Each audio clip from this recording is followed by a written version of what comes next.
Now, California Governor and MAGA arch enemy Gavin Newsom, and very handsome Gavin Newsom, is ringing alarm bells about Trump's plan to send federal election monitors to California on Election Day. Let's watch this clip. I really am scared to death about what's going on in this country. I really believe it is code red. It's 5 alarm fires. We won't have a country.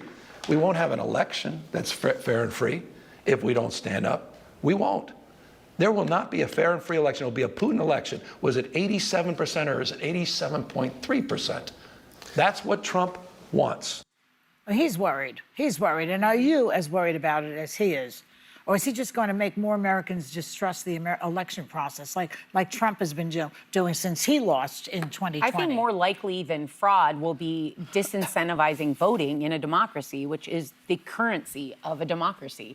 But right now, in 2024, we had 65% of the population that showed up at the polls, which is actually pretty good for this country because in the midterms, which can right now be very important, only 47% of Americans show up at the polls. People fought hard for those rights to vote, and we already don't have people showing up at our polls. We don't need to plant seeds.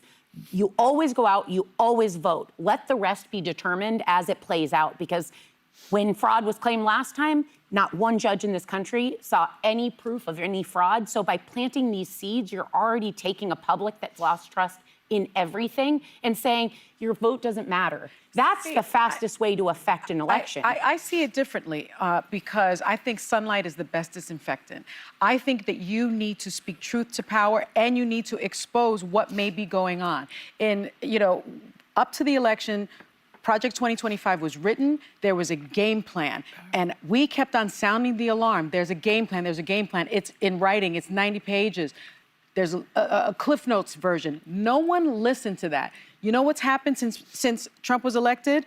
Some of the policies outlined in Project 2025 are happening right now. Reshaping the federal bureaucracy, reducing the size and influence and empowering the executive branch, aggressively militarizing an approach to immigration, the use of active duty military personnel and National Guardsmen to assist in border security, a return to a more isolationist foreign policy, dismantling the Department of Education. It goes on and on and on. Everything he promised he would do, he did. And so when Gavin Newsom is saying, I am concerned about this, I think we need to listen. That's the problem with this country. We don't want to say the quiet part out loud. We don't want to challenge authority. We don't want to challenge authoritarianism. Silence, there's no place for silence when the democracy is under attack. I just want to say one thing. I don't think Gavin Newsom would be saying this if Donald Trump hadn't thrown in the gauntlet in the first place. It's not like he's doing it right, but he's now it's becoming in vogue for every candidate to say it's probably rigged. Yeah, but who started this? But it doesn't matter. You don't win a bad idea with a bad idea. The point is,